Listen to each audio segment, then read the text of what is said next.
Buenas noches. ¿Estamos escuchando ya? Sí, señora, perfecto. Muy buenas Perfectamente. noches. Ya. Bueno, muchísimas, un saludo muy especial en nombre de la Cátedra Orlando Fals Borda a todos y a todas las personas que nos acompañan. Sabemos que nos acompañan desde América Latina, desde distintas partes de América Latina, cosa que nos da muchísima alegría que estemos todos aquí juntos y juntas. La cátedra Fals Borda les da su acogida. Este es un espacio que se creó en el 2015, eh, dijéramos con la convergencia de distintas personas, instituciones, universidades, y que buscaron, dijéramos, redimensionar en la interpretación, dijéramos, de la realidad contemporánea los legados de Fals Borda. Entonces, en ese horizonte, la cátedra Fals Borda ha venido trabajando especialmente el tema de los movimientos sociales, especialmente el tema de educación rural, el tema de pedagogías críticas, entre otras que ya también los integrantes de este espacio irán presentando en la medida en que avancemos. Entonces, tenemos una participación muy amplia. Quisiera comentarles que lo que vamos a conversar el día de hoy es esta relación entre movimientos sociales latinoamericanos y la actual coyuntura que todos y todas estamos viviendo desde casa.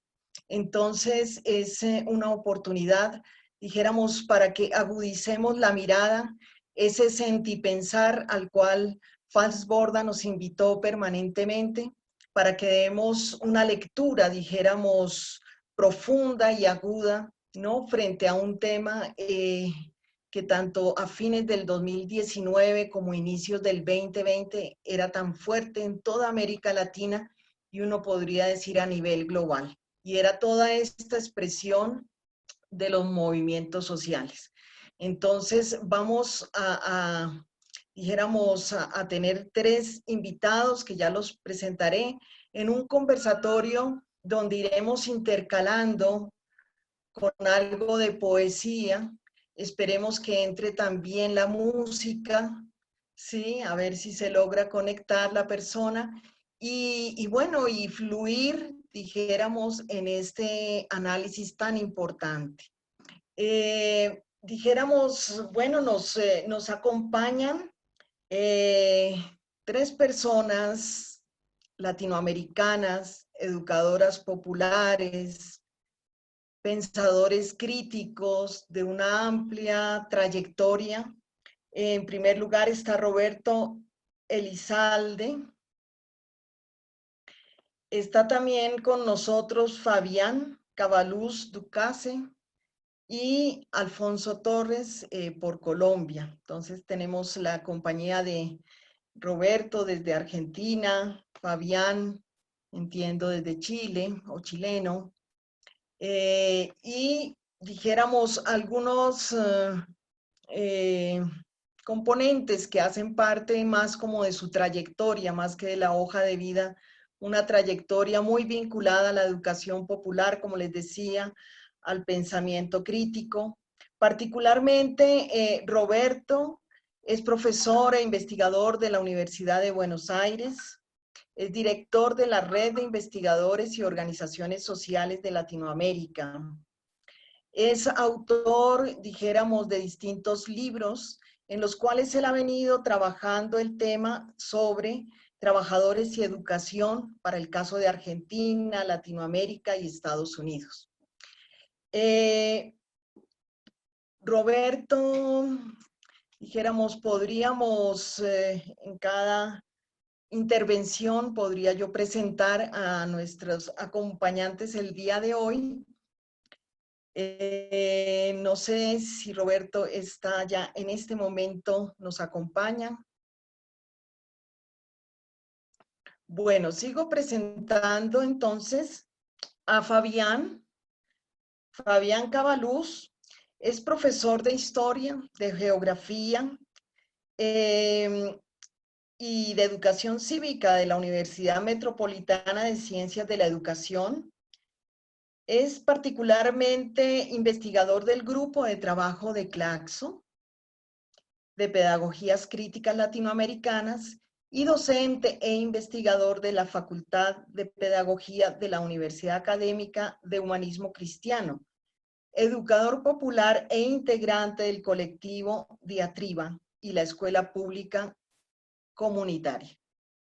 No sé si Fabián, ¿ya estás conectado, Fabián? Bueno, nos acompaña también Alfonso Torres, conocido, por supuesto, en el ámbito Estoy conectado. Colombiano. Gracias, Alfonso. Fabián, gracias. Alfonso Torres, pues educador popular, investigador, dijéramos, de todo el tema de la memoria también, de la memoria colectiva, impulsor y gestor también de este espacio de la cátedra Orlando Falsborda y de otra cátedra que va muy de la mano, que es la cátedra Paulo Freire. Educador popular y activista comprometido con todas, dijéramos, las causas del movimiento popular y del movimiento social. Y pues es esta persona que aquí les acompaña en esta moderación, Pilar Cuevas Marín, también educadora popular, particularmente vengo trabajando también el tema de la memoria colectiva desde un horizonte decolonial, así como pedagogías que surgen también en esta perspectiva decolonial, y actualmente hago parte de la Universidad Minuto de Dios, Uniminuto. Bueno, en este orden de ideas, quisiera abrir señalando que hay varias preguntas que quizás nos acompañan. Y vamos a armar como una gama de preguntas. También estaremos pendientes del chat, como por las intervenciones e inquietudes que puedan surgir, ¿no es cierto? Pero una de las primeras preguntas podría ser, podríamos pensar que efectivamente toda esta expresión de los movimientos sociales tan fuerte que se estaba dando a nivel global y a nivel de América Latina, se frenaron con esto que llamamos la pandemia, con esta coyuntura que nos tiene en casa.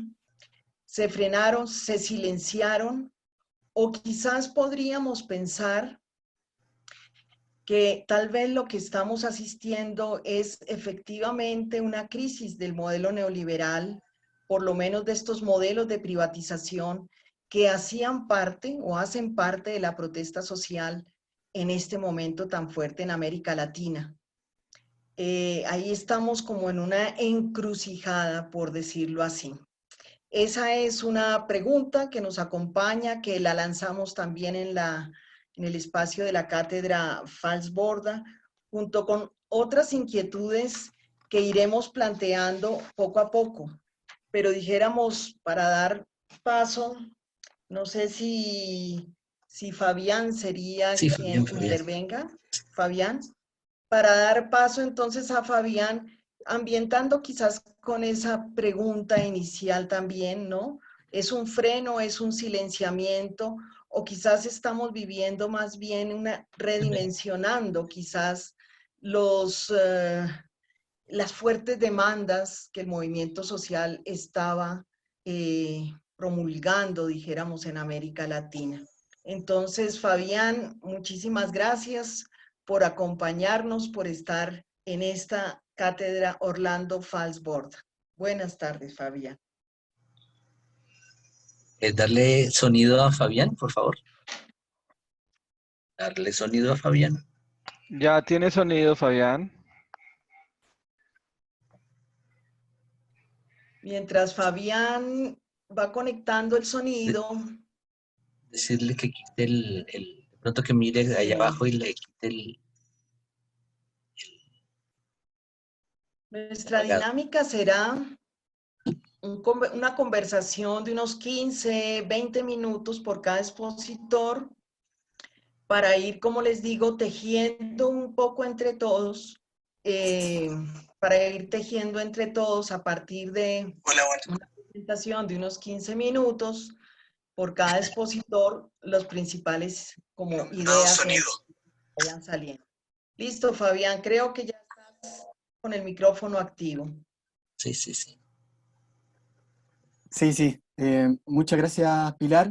Tengan todos, todas muy buenas tardes, buenas noches, dependiendo del lugar donde estén conectados. Parto por agradecer, por supuesto, la invitación a la Cátedra Orlando Falborda y particularmente a Alfonso Torres por poder participar de este importante encuentro de reflexión colectiva sobre la situación de los movimientos sociales y populares en América Latina en este complejo escenario, ¿no? Yo les pediría antes de comenzar que si es que se escucha un poco trabado el sonido o se queda pegada mi imagen, me avisen para desconectar la cámara y que pueda a lo mejor escucharse de mejor manera, ¿vale? Entonces, lo que yo quería presentar fundamentalmente era una reflexión en torno a cuatro grandes ideas fuerza sobre la situación de los movimientos populares y la crisis que se viene viviendo en el Chile neoliberal, ¿no? Lo primero que habría que señalar es que con respecto a la crisis hay una cuestión que yo creo que es del todo importante y central, y es que la crisis es un momento o un escenario privilegiado para la comprensión de la complejidad de la realidad social. Generalmente en las crisis nosotros podemos visibilizar tensiones, posiciones, sujetos, tramas sociales, proyectos sociales, etcétera, pero en el fondo podemos analizar con mayor claridad, sin tantas opacidades ni ambigüedades, los conflictos y contradicciones sociales. Por lo mismo, uno de los más grandes intelectuales bolivianos del siglo XX, René Zabaleta Mercado, decía que la crisis puede ser entendida como método de conocimiento. La crisis posibilita el poder comprender las diferentes como tramas y vericuetos de la realidad que en la vida cotidiana se encuentran ocultos, ¿no? Sería una suerte de escuela, una escuela de formación política, y en la medida que somos capaces como movimiento popular de aprender a leer la crisis, podemos desarrollar momentos de formación súper importantes.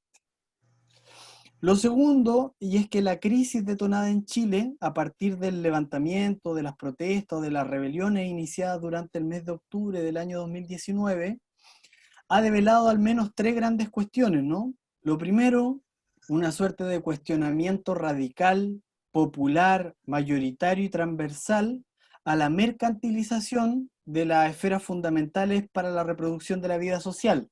La mercantilización de la salud, de la educación, de la vivienda, las pensiones, etc. Levantándose con mucha fuerza la consigna de la dignidad como una bandera de lucha contra la precarización de la vida y contra la mercantilización de la vida, producto del modelo neoliberal que se ha como consolidado en nuestro país. Una segunda como idea que se devela a propósito de la crisis que explota en octubre es el agotamiento de un modelo económico extractivista, exportador y primario, basado en nuestro caso en la explotación cuprífera, forestal, pesquera y frutícola, el cual desde hace al menos 15 años viene dando muestra de estancamiento y de decrecimiento.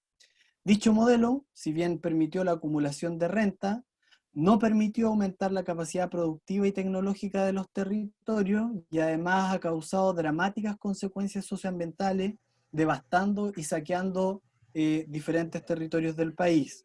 Y una tercera arista importante de señalar es que las condiciones de vida de la clase trabajadora chilena están atravesadas por gravísimos problemas asociados a la flexibilización, precarización y tercerización del trabajo, al problema del endeudamiento y a la debilidad de sus organizaciones sociales, ¿sí? Entonces eso como primera idea con respecto al tema de la crisis. Una segunda idea que me gustaría dejar instalada es el tema de cómo los movimientos, el movimiento popular, los movimientos sociales en Chile desde octubre a la fecha han retomado, por así decirlo, la iniciativa histórica. Desde el 18 de octubre del 2019 se inició en Chile un proceso de rebelión, levantamiento, protesta o estallido que ha cuestionado elementos medulares del neoliberalismo chileno. El movimiento estudiantil secundario, duramente reprimido por todos los gobiernos de la postdictadura, activó jornadas de evasión masiva del Metro de Santiago contra el alza de la tarifa del pasaje. Sin embargo, y tras una inoperante y represiva respuesta de las autoridades, rápidamente se desató una escalada de protestas y manifestaciones múltiples contra la precarización de la vida. Contra esto que les decía, ¿no? El problema de las bajas pensiones, los bajos salarios, el lucro en educación, salud, vivienda, etcétera, el saqueo extractivista en diferentes zonas del territorio nacional, y se levantó la consigna de que no se peleaba solo por 30 pesos, que estaban asociados al alza del pasaje del transporte, sino que era una lucha mucho mayor por 30 años, es decir, se hacía alusión a la perpetuación del modelo neoliberal durante el periodo de la postdictadura. Y lo que va a otorgar unidad política, sobre todo, a las múltiples reivindicaciones, demandas y luchas que se van a levantar desde octubre hasta esta parte, es la demanda por una nueva constitución política del Estado, construida a partir de un proceso democrático, participativo, que sea paritario, plurinacional, y todo lo cual se podía desarrollar única y exclusivamente por la vía de una asamblea constituyente, que es la gran consigna que ha aglutinado a los diferentes sectores sociales y políticos, ¿no?, que han participado de la rebelión popular. Durante todos estos meses de lucha, como les digo, desde octubre hasta esta parte, los repertorios de acción que han movilizado las organizaciones y movimientos, que han sido de carácter espontáneo algunos, organizados otros, han sido tremendamente ricos, plurales, variados, ¿no? Desde barricadas, cortes de ruta, caceroleo, meeting en zonas centrales de las principales ciudades del país. Se han desarrollado procesos de saqueo, sobre todo de grandes empresas y del gran capital, destrucción de símbolos emblemáticos de las ciudades neoliberales y coloniales, quemas de estaciones de metro, de buses de locomoción pública, de sucursales bancarias, de farmacias que han sido responsables de la colusión de precios, de cadenas transnacionales, con un amplio prontuario de vulneración de derechos a los trabajadores. Se han desarrollado bicicletadas masivas, funas a las autoridades públicas y privadas, intervenciones en grandes centros comerciales, y así podríamos nombrar una gran cantidad de acciones desarrolladas por el movimiento social. Lo interesante de todas estas prácticas de acción política es que van dando cuenta de una memoria rebelde, una memoria de resistencia, de corta, de mediana e incluso de larga duración. Un punto relevante tal vez con respecto a estas formas de acción lo tienen particularmente el surgimiento y la emergencia de cientos, si no de miles, de asambleas territoriales y de asambleas autoconvocadas y populares surgidas a lo largo y ancho de nuestro territorio. En dichas asambleas se han venido desarrollando instancias de discusión, pero también instancias de deliberación política. Se han levantado demandas territoriales específicas, se han delineado propuestas para una nueva constitución, se han impulsado espacios de autoeducación popular o de educación popular, se han organizado instancias de protesta, movilización, etcétera, etcétera, etcétera, ¿no?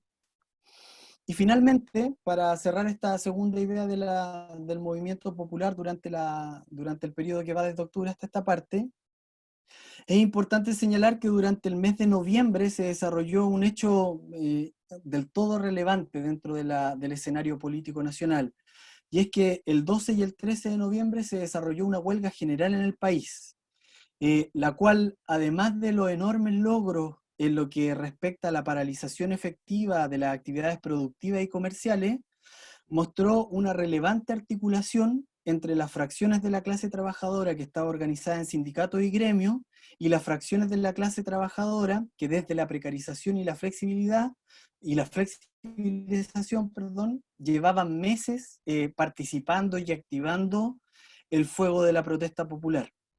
La fuerza que mostró la huelga general empujó a los sectores políticos de derecha, de centro y algunos sectores progresistas vinculados fundamentalmente al Frente Amplio a firmar un acuerdo político que le denominaron el Acuerdo de Paz. Eso se firmó el 15 de noviembre, 2 o 3 días después de la huelga general, lo que implicaba la realización de un plebiscito para crear efectivamente una nueva constitución en Chile y definir las formas para ello.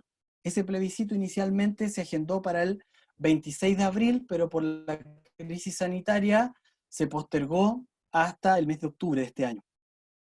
La firma de dicho acuerdo, a espaldas de los movimientos populares, generó posicionamientos desencontrados, ¿no? Y de una u otra forma va a disminuir a partir de esa fecha la intensidad de la movilización callejera. Intensidad que, si bien es importante señalar, nunca menguó hasta el actual escenario de confinamiento. De hecho, hubieron 2 protestas del todo relevantes durante el periodo de inicios de este año. En enero, la Asamblea Coordinadora de Estudiantes Secundarios, la ACE, una de las principales organizaciones estudiantiles en la coyuntura, convocó a boicotear la prueba de selección universitaria, que es el instrumento de evaluación que permite el ingreso a la educación superior.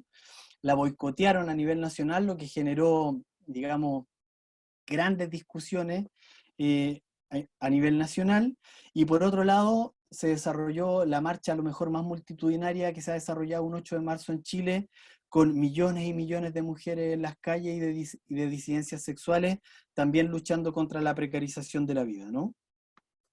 Eso como segunda idea. Como tercera idea, me gustaría señalar algunas cosas sobre cómo han respondido los grupos dominantes, hegemónicos, la élite chilena, frente al empuje, a la avanzada o a la iniciativa histórica tomada por los movimientos sociales y populares, ¿no? Y cuando uno analiza cuáles han sido las respuestas de la clase dominante, uno puede identificar 4 grandes respuestas, o 4 tipos de respuestas muy gruesas, ¿no? Estoy siendo esquemático solamente para efectos de ser como claro en lo que estoy intentando presentar. Es un proceso bastante complejo lo que ha ocurrido en Chile durante estos meses, pero bueno, permite a lo mejor ser un poquito más clarito en la exposición de la idea. La primera forma de respuesta que ha desarrollado los grupos dominantes es la más conocida por la derecha, que es la respuesta de la represión. Ha habido una reemergencia nuevamente del discurso del enemigo interno, un discurso que se había activado permanentemente durante la postdictadura contra el levantamiento de las comunidades indígenas mapuches particularmente, pero que en este escenario el presidente de la República lo va a desplegar contra todos aquellos supuestamente acusados de vandalismo y de perturbar el orden público. Va a declarar derechamente en una cadena nacional, en los principales medios de comunicación del país, un estado de guerra, ¿no? Además de eso, el Estado, los aparatos represivos del Estado van a ejercer, tenemos prácticamente más de 40 asesinados durante este ciclo de protestas, tenemos centenares, prácticamente 400 mutilaciones oculares, que es un daño que las organizaciones de la salud no han logrado pesquisar a nivel internacional que tenga como parangón o que se pueda comparar con otro tipo de experiencia.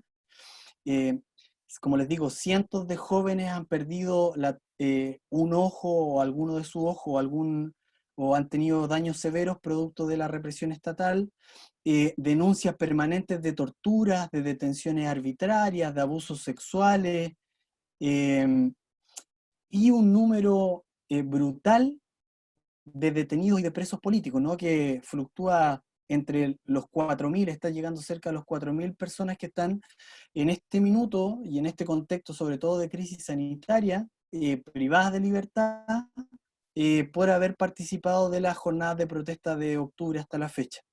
A su vez, en la misma clave represiva, el gobierno ha dictado un conjunto de leyes que le han permitido, digamos, acelerar los procesos de judicialización a todos aquellos que participan de los procesos de lucha. Una segunda respuesta es una respuesta de carácter más político-institucional, es cómo ha procesado el conflicto el gobierno y la autoridad política, y la respuesta ha sido ahí fundamentalmente convocar al plebiscito, responder, digamos, a la demanda de una nueva constitución, pero eliminando dentro de la posibilidad del plebiscito la posibilidad de la asamblea constituyente, generando solamente 2 grandes alternativas, una suerte de convención mixta constituida fundamentalmente por parlamentarios, y una convención constitucional, en la cual pueden ingresar algunos otros actores de la sociedad civil, pero se negó de hecho la posibilidad de desarrollar una asamblea constituyente que, como les decía al principio, era una de las grandes banderas de lucha. La derecha en este mismo sentido se está preparando tanto política como partidariamente para disputar la redacción constitucional, asumiendo en general que el plebiscito lo van a perder. No hay encuesta que haya mostrado que la tendencia mayoritaria, se estima que entre un 60 y un 70% de la población chilena votaría por que tengamos una nueva constitución. Por tanto, ya se están preparando en términos políticos para la disputa posterior al plebiscito. Y los sectores de la derecha más dura han apostado por desconocer ese acuerdo, por dilatar idealmente el plebiscito lo que más se pueda, lo que evidentemente les cae como anillo del dedo la crisis sanitaria, porque eso les permite inmediatamente desde abril dilatar hasta octubre y así probablemente seguir dilatando, hasta alternativas más autoritarias, ¿no? Con formatos de autogolpes de Estado, como lo hemos visto en diferentes países del escenario latinoamericano. La tercera respuesta de la clase dominante estaba asociado a una supuesta agenda social, pero esta agenda social ha sido francamente ridícula, no da cuenta, da cuenta, perdón, de la incapacidad de comprender la realidad de la clase trabajadora y de las clases populares, evidenciando la miopía que tienen los poderosos y la imposibilidad político-ideológica incluso de dar respuesta coherente a las demandas populares. Los planteamientos no han salido de las lógicas de los bonos, los incrementos miserables, y nada han señalado sobre los incrementos sustanciales al sueldo mínimo, a las pensiones, ni al sistema de fondos previsionales. Y un cuarto grupo de respuestas, podríamos decir, ha estado asociado a una agenda legislativa que ha avanzado en la precarización del trabajo.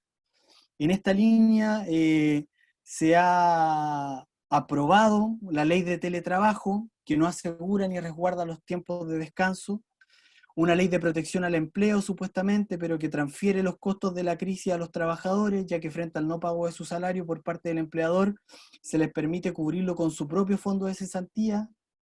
Lo anterior sin mencionar que el Estado subsidiario entrega plenas libertades a los empleadores para que puedan despedir a sus trabajadores, y se han dado diferentes señales dentro de los ministerios de Educación y el Ministerio de Investigación y Tecnología de que se van a producir recortes importantes a nivel presupuestario.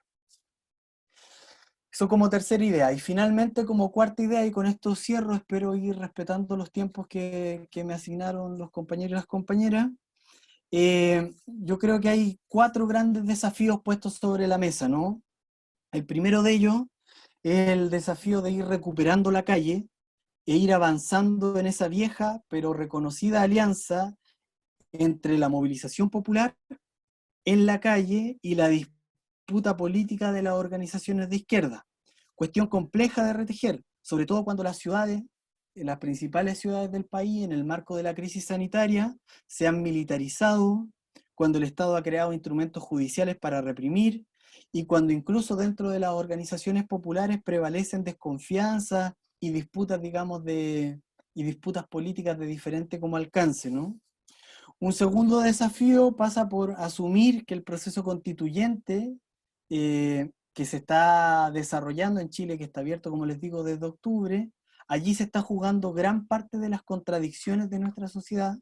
En el proceso constituyente idealmente debería ser desbordado por los pueblos, los movimientos y las comunidades, y sin duda el proceso constituyente tiene que servir para avanzar en la desmercantilización de las esferas centrales de la reproducción de la vida.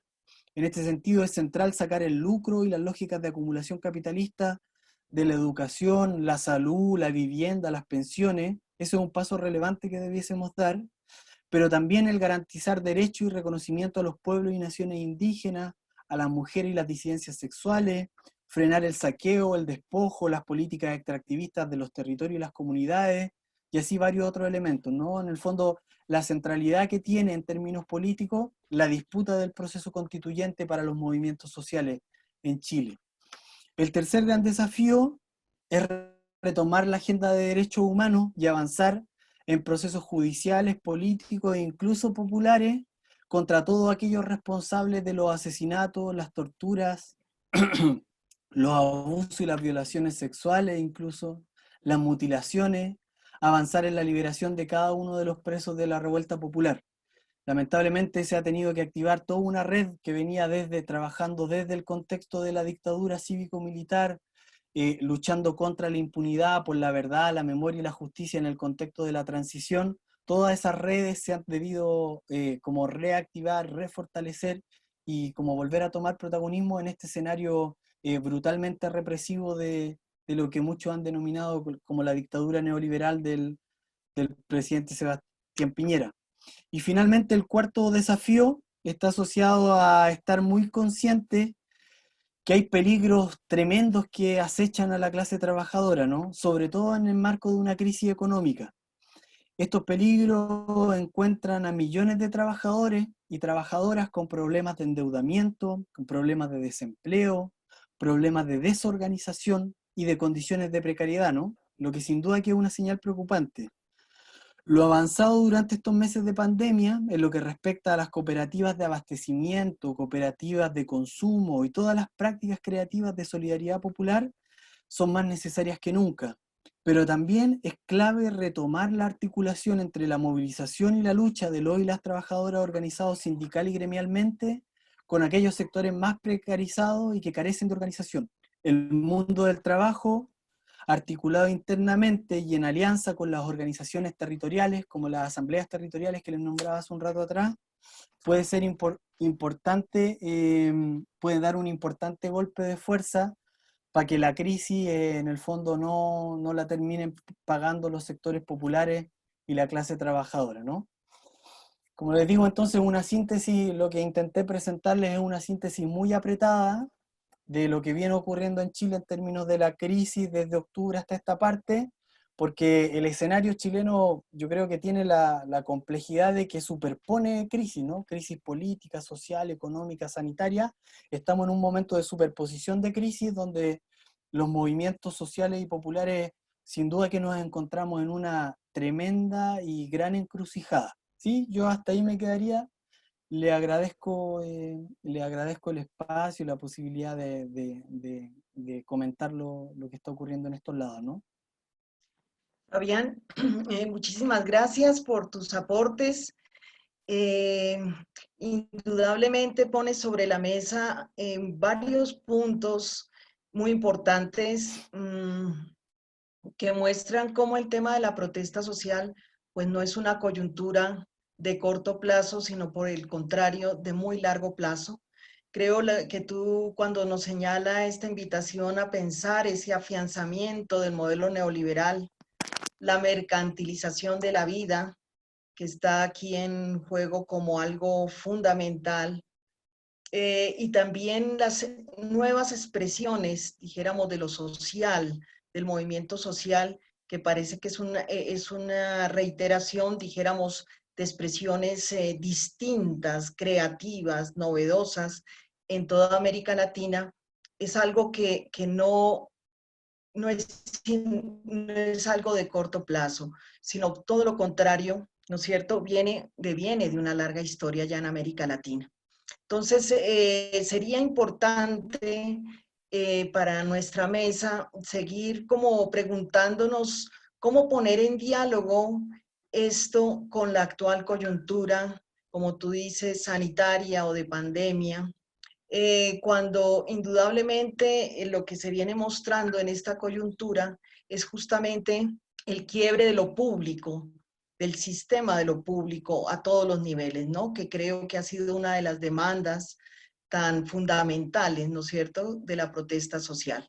Es decir, esta pérdida de los sistemas de salud, de los sistemas de educación, etcétera, públicos, para priorizar, dijéramos, los modelos de privatización.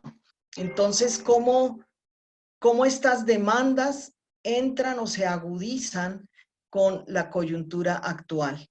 Me parece que también en las alternativas que tú nos estás planteando, pues empiezan a surgir eso, ¿no? Si será que la coyuntura nos está mostrando que muchas de las alternativas, a veces tímidamente planteadas por diversas organizaciones, colectivos, movimientos, empiezan a cobrar cada vez más sentido, ¿no? ¿Sí? Estas alternativas que ponen en otro lugar muy distinto a lo que el modelo neoliberal ha trazado, todos los ámbitos de la vida, ¿no? Entonces, creo que en esa construcción de alternativas es en lo que nos estamos viendo como abocados también al poner este diálogo entre el movimiento social, la protesta y la coyuntura actual, como una radicalización de las alternativas que veníamos construyendo o que venimos construyendo. Entonces, me parece que ahí está sobre la mesa este diálogo. Quisiéramos entonces dar la palabra, ¿no es cierto?, pero a Roberto, que nos acompaña. Roberto. Doctora Pilar, al parecer el doctor Roberto no ha logrado conectarse correctamente. Pienso Ajá. que nos va a tocar pasar de pronto a Alfonso Torres mientras Ya. logramos contactarlo. Bueno, gracias. Gracias. Bueno, lamentablemente no se ha podido conectar. Mientras entonces escuchamos la segunda conferencia o conversatorio, charla con Alfonso, quisiera mirar la posibilidad. Alfonso, ¿cómo estás? Bien, sí. Quisiera, antes de tu intervención, mirar la posibilidad si está Arturo Orrego, que nos quiere acompañar con una canción, justamente a propósito de todas estas demandas, de todas estas temáticas, pero quisiera saber si Arturo Orrego está conectado. Arturo. Vale, es que algunas personas pues no están utilizando su nombre como tal en la plataforma, entonces si Arturo está conectado, lo invito a que por favor alce la mano ahí en el chat, perdón, en la opción de participantes puede alzar la mano y con eso sabemos si sí está o no está.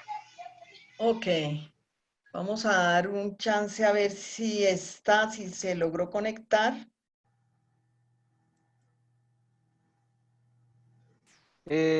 Israel Orrego, Sí, perdón. ¿Sí es él? sí, Alice, ya le doy audio. gracias. Igual Fernando Torres también lo vi. Puede leer su Sí, poema. Fernando nos tiene también una sorpresa. Arturo, ¿cómo estás? Hola, ¿qué tal? Un gusto. ¿Cómo están todos, todas? Bien, gracias, Arturo. Bueno, hay un cantautor puertorriqueño, Roy Brown, que tiene una música muy especial, ¿no es cierto? De la cual no sé si nos contextualizas la canción que vas a cantar y nos acompañas, Arturo. Hace parte de Cairet y bueno, del movimiento también social en Colombia. Sí, bueno, esta es una Ponga canción que simultáneo, porfa. musicalizó el puertorriqueño Tony Brown a finales de la década de los 90 y que recoge, que en realidad es un poema de José Antonio Corretjer, otro poeta puertorriqueño, y recoge básicamente el sentimiento de esa eclosión cultural, subjetiva, en todas estas décadas, específicamente Este de se los escucha, puertorriqueños, que pero tengo el que micrófono abierto. básicamente nos evoca de cara a un espacio como esto, es el recordar la importancia de la música y el arte en los procesos de resistencia y reexistencia de los movimientos sociales. Entonces, básicamente es eso, y para mí es un gusto estar en el espacio y compartir con ustedes. La canción se llama Boricua en la Luna.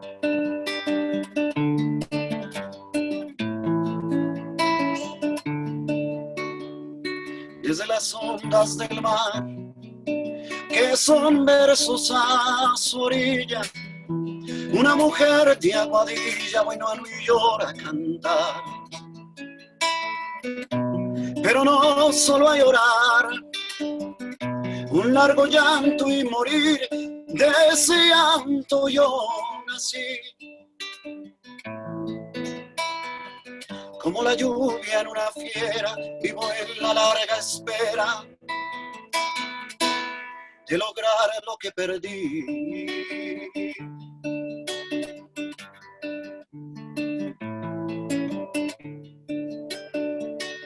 Por un cielo que se hacía más feo, más volaba.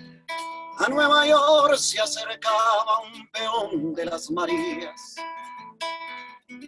Con la esperanza, decía, de un largo día volver, pero antes me hizo nacer.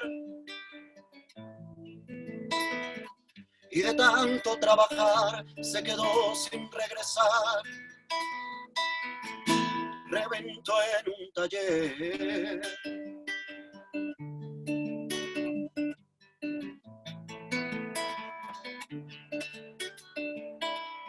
De una lágrima soy hijo, y soy hijo del sudor.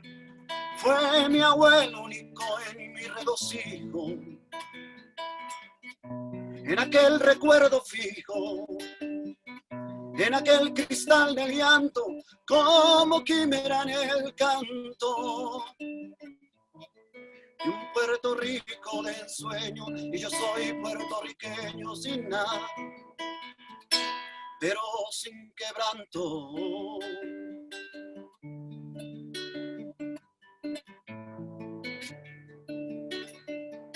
Y el lechón que me desmienta, que se ande muy derecho, no sea que en la esquina de un San Juan pague la afrenta. Pues según alguien me cuenta, dicen que la luna es luna, sea del mar o sea montuna. Y así le grito al villano, yo sería borincano aunque naciera en la luna. Y así le grito al villano, yo sería borincano aunque naciera en la luna.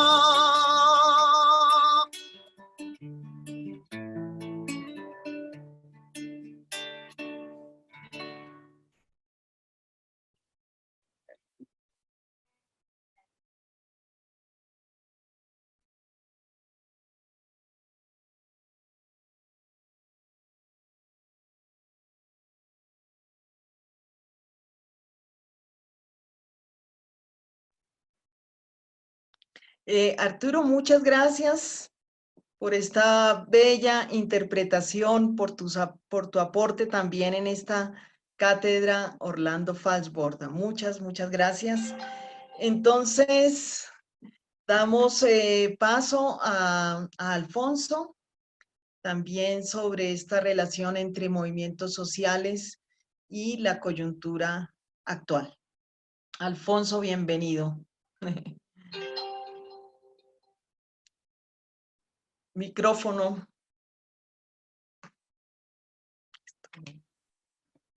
Listo. Buenas noches, gracias Pilar.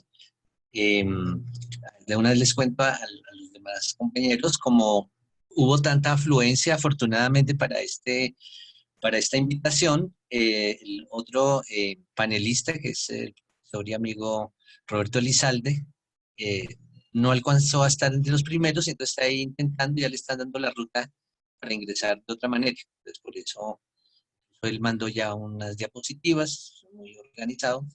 Esperamos poder de su palabra. Yo preparé un texto corto de 2 páginas pensando en que buena parte de los oyentes, de los que están allí presentes, no son de Colombia, pues muchos son de Colombia, pero otros no, para tener algunos elementos claves como previos a la coyuntura, e incluso para comprender también algunas cosas. Pero, en otros países como Argentina, como México, pues han tenido Brasil, experiencias cortas de gobiernos de avanzada. Nosotros, desafortunadamente, en Colombia, nuestro régimen político sigue siendo un régimen, digamos, oligárquico, ese que denunció Gaitán hace 70 años, sigue allí. Es decir, ¿qué quiere decir oligárquico? Es decir, que las mismas élites políticas y económicas conforman casi un solo grupo, no hay ni siquiera esa división técnica del trabajo. Y además, En el caso nuestro, pues hay un sector, como si es de esa élite, altamente vinculada a, digamos, a los negocios ilícitos, al narcotráfico, a la corrupción, a la promoción de la guerra sucia a través del paramilitarismo, y eso vale la pena decirlo porque es parte también del contexto. Y en Colombia, diríamos, en los últimos gobiernos, sí, los últimos de los años 90, pues han sido abiertamente neoliberales, sin matices. El único matiz, diríamos, en esta coyuntura más reciente ha sido en torno al problema de la paz, de la negociación con las FARC, que básicamente pues generó ahí como dos posiciones al interior de la élite, pero que en términos generales pues esa es como, diríamos, un rasgo fuerte del régimen, pero también vale la pena señalar que con todo ese cierre político que se ha dado en el sistema político colombiano para otras expresiones políticas, en los últimos años, diríamos en las últimas una, 2 décadas, pues se ha visibilizado cierto crecimiento de partidos y movimientos políticos, por lo menos no altamente conectados con estas élites de derecha, y eso se expresó con más fuerza en estas últimas incluso elecciones del año pasado, donde los analistas políticos ubicaron, por ejemplo, como algo interesante, y es que los votos por el Centro Democrático, que representaría este sector más de derecha, disminuyeron, mientras que en algunas ciudades grandes como Cali, Bogotá, Medellín, ganaron otros sectores políticos, ¿no? El caso más representativo pues, es el de Bogotá, quien llega a la alcaldía una mujer que abiertamente declarada públicamente, sino activista, lesbiana, y además representando una posición de centro, diríamos que en caso de Colombia, que el espectro político está tan a la derecha, ser de centro es visto como progresista. Incluso ayer en alguna intervención, la misma alcaldesa dijo pues, que su posición era de centro izquierda. Un poquito para tener el panorama, para entender varias de las cosas que como los actores que van a aparecer ya en la película de esta coyuntura. Igualmente, también una cosa interesante en el país es que a la izquierda política, a esta izquierda política, diríamos más institucional, que de todos modos ha ido creciendo su presencia en la Cámara, en el Senado, también coexiste con una izquierda, diríamos, más social, que se ha ido formando, algunas veces tiene expresiones políticas, otras veces no, ligada como a los movimientos sociales que se han generado. Entonces, esa izquierda más social también se ha venido expresando pues, en movilizaciones recientes.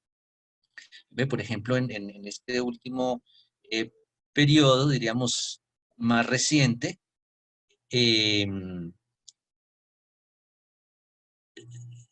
sí, pues es un poquito mirando la coyuntura reciente de movilización, pues está ligada a varias cosas.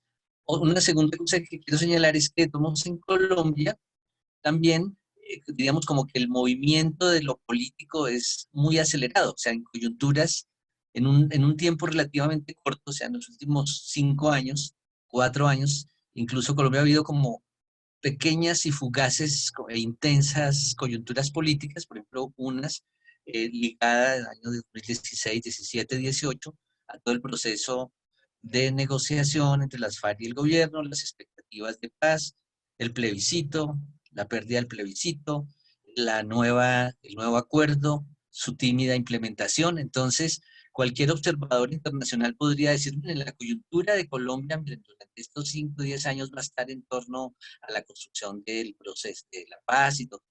Estábamos como en eso a medias cuando viene una nueva coyuntura muy marcada por eh, el asesinato, diríamos, sistemático de líderes sociales que año pasado llegó a ser más de uno diario y que acumula pues una cantidad de líderes, algunos reclamantes de tierras, algunos defensores de derechos humanos, líderes comunales, pues asesinados. Como vamos a ver en la nueva coyuntura, eso no termina. Pero además eso, en ese mismo periodo de que se visibilizan esta masacre, diríamos, sistemática de los líderes sociales, también en este periodo previo a la coyuntura, se habían denunciado, por ejemplo, varios escándalos ligados a la corrupción, diferentes, incluso casi en vísperas de la crisis de la pandemia, pues estaba ahí el asunto de la ñeñe política, pues sobre el ingreso de dineros provenientes del mundo delincuencial, diríamos, del narcotráfico, a la campaña del actual presidente. Entonces estoy diciendo, en un corto periodo varias cosas estaban agitándose. Ya con respecto a la movilización social, al movimiento social, que es lo que nos convoca, podemos decir que venían, es decir, diríamos, en un corto plazo, los últimos, digamos, la última década, hay algunos sectores que habían encontrado como mayor movilización, sectores campesinos, el sector indígena, el movimiento indígena, el Cauca particularmente, población afro, que es decir, podríamos decir, venía como con una escalada de ascenso de sus luchas, de sus movilizaciones, y también en el sector estudiantil universitario, también en estos años recientes, pues se caracterizó por generar grandes movilizaciones, incluso una novedad histórica, diríamos el año pasado, antepasado, que fue la confluencia también no solo de estudiantes de universidades públicas, que es como lo que habitualmente venía pasando, sino también de universidades privadas, e incluso muchos puntos de encuentro, de confrontación, de movilización, estuvo pues en los alrededores de universidades privadas, como para mirar cosas que van a pasar. Y también el magisterio, en este periodo más reciente, pues había también estado muy movilizado, tanto por ejemplo, pues por sus reivindicaciones clásicas, pero también por esta coyuntura en que varios de sus dirigentes han sido amenazados y muchos de sus militantes asesinados. Entonces, este era como el panorama previo a noviembre. Entonces, en noviembre del 2019 comenzó una mini coyuntura muy interesante de ascenso del movimiento popular, representado en el llamado que se hace a un paro cívico nacional. Colombia, veo si está por ahí Vladimir, bueno, varios de los compañeros históricos, para la generación nuestra, la que ya tiene estas canitas o más canas todavía, el paro cívico de 1977 es un hito muy significativo, porque en esa coyuntura también lo que pasó fue que al clásico movimiento obrero campesino, las grandes organizaciones que habían convocado al paro cívico, ese acontecimiento desborda las expectativas y salen a los barrios, especialmente en los barrios populares, gente y sostienen, como decir, durante 3 días una movilización que visibilizó a estos otros actores sociales. En esta coyuntura reciente es interesante también porque este llamado al paro cívico nacional, que lo hacen también inicialmente estas grandes organizaciones sindicales, las centrales obreras, el movimiento estudiantil más visible y los partidos, diríamos, de oposición,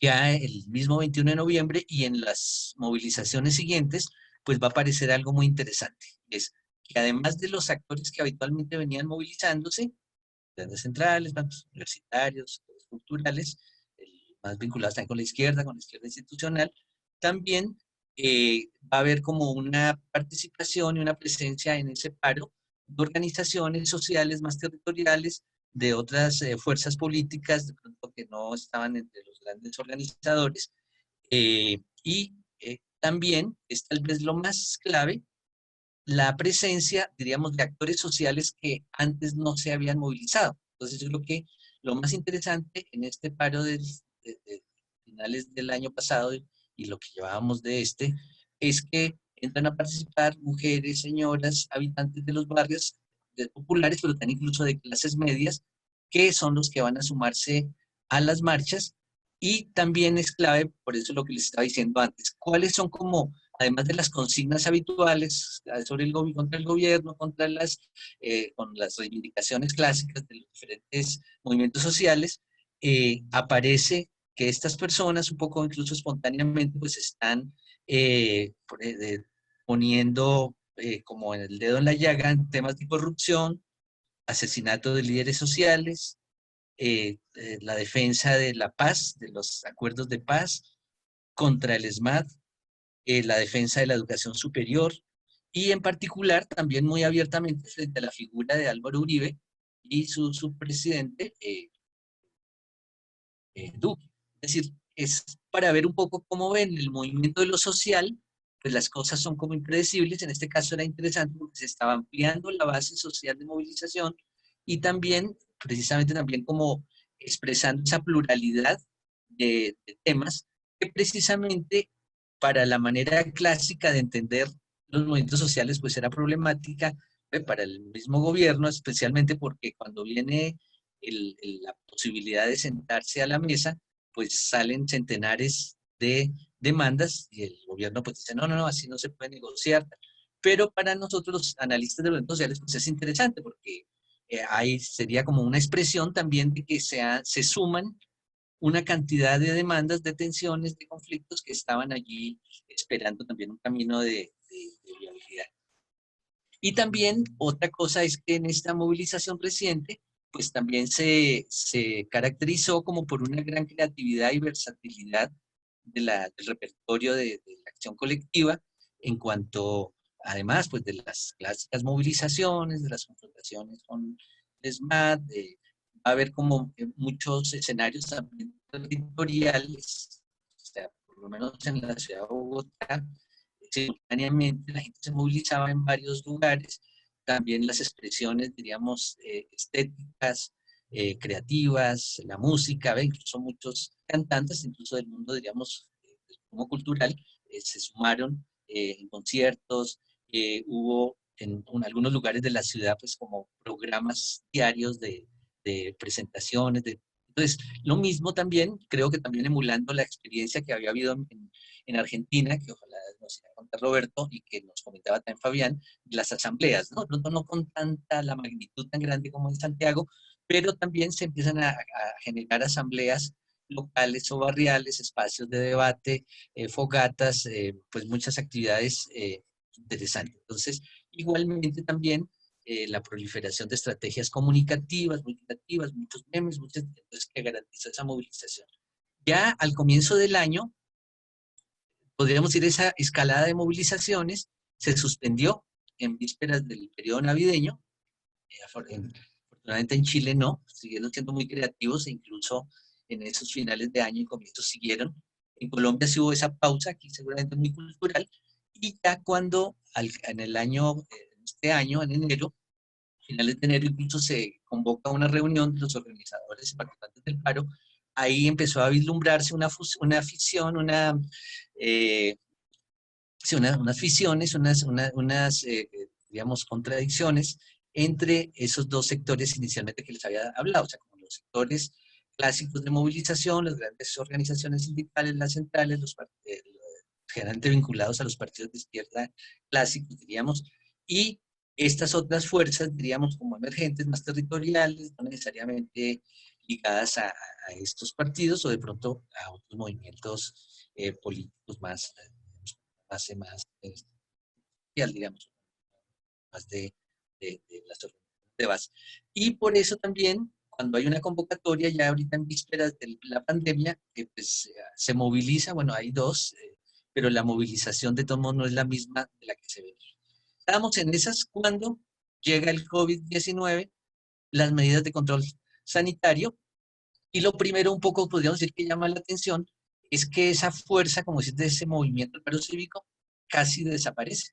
Entonces yo incluso dije, no, de pronto sea que yo tengo información limitada, pues porque los medios o las redes no llegan. Me metí a buscar por internet a ver si el Comando Nacional de Paro que había dicho en esa coyuntura y tal, y por lo menos yo no encontré. Pero también, por ejemplo, en coyunturas como días simbólicos como el 1 de mayo, mientras que incluso en Europa, en Chile, en varios lugares, en Argentina mismo hubo movilizaciones pues, con todas las limitaciones y obviamente con menos asistencia, pero algunas otras cosas que acá podríamos decir, como pasó desapercibido. Se invitó a colocar en las ventanas símbolos, pero no fue tan fuerte. Entonces, cuando viene lo del el COVID y especialmente las medidas de cuarentena, creo que ahí viene algo muy interesante. Nosotros como educadores populares podríamos decir, esta crisis del coronavirus y todo, pues no es una crisis sanitaria, principalmente es una crisis política y nosotros también diríamos con unos desafíos pedagógicos. Cuando decimos crisis, es como un poco evocando a Gramsci un poco en el sentido de no solamente el agotamiento de los problemas, sino también la emergencia de posibilidades de acción. Entonces, quiero señalar un poco cómo, ya ponía que los otros colegas lo iban a hacer, cómo las medidas, por ejemplo, de cuarentena visibilizaron unos problemas que estaban ahí, pero que en buena medida se habían naturalizado o se habían invisibilizado. O sea, esa invitación a quedarse en casa, pues se evidencia que buena parte de la población no tiene casa, que, algunos que tienen casa en el mundo popular, pues están en unas precarias condiciones de hacinamiento, son arrendatarios, o incluso algo que acá en Colombia, no sé si en otros países existe, que son los famosos pagadiarios, o sea, unos lugares donde la gente paga por cada noche que se queda. Y entonces, ese pago de cada noche depende del trabajo que hace diario, seguramente. Entonces, por eso también esta condición puso en evidencia que la mayor parte de la población, por lo menos nuestra, en Colombia, el promedio en América Latina es similar, 50-52% está en el sector informal o en una precarización laboral extrema, altísimas tasas de desempleo, de subempleo. Entonces también todo eso puso en evidencia que ese váyase a su casa y quédese tranquilo, pues no era posible para la mayor parte de la gente de nuestro país porque no había las condiciones para eso. Y también, pues como esto que se había elogiado en estos tiempos recientes de los pequeños emprendedores, de que se hágase emprendedor de su propio proyecto, pues también los pequeños comerciantes, pequeños industriales, gente del campo de los servicios, las peluquerías, pues también sin ninguna posibilidad, diríamos, de enfrentar esta cuarentena o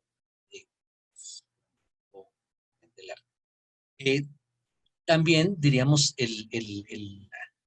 la pandemia ya, puso en evidencia también en el caso colombiano, igual que en otros países, pues la precaria sistema de salud pública, pues que venía siendo desmantelada pues por todas las políticas neoliberales y las precarias condiciones también laborales de los trabajadores de la salud, algunos de ellos en varias regiones del país, incluso adeudándoles sus salarios desde hace 2, 3, 4 meses. Igualmente, bueno, podríamos decir eso,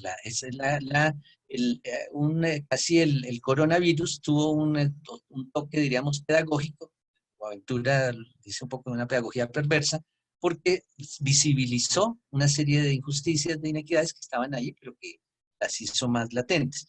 Igualmente sabemos que el confinamiento pues, ha exacerbado la violencia intrafamiliar, en particular contra niños, contra mujeres, incluso feminicidios, y también un fenómeno nuevo, de estigmatización e incluso agresión a los trabajadores de la salud y a personas que de pronto son contagiados y entonces en estos conjuntos de clases medias bajas, pues ellos hay problemas.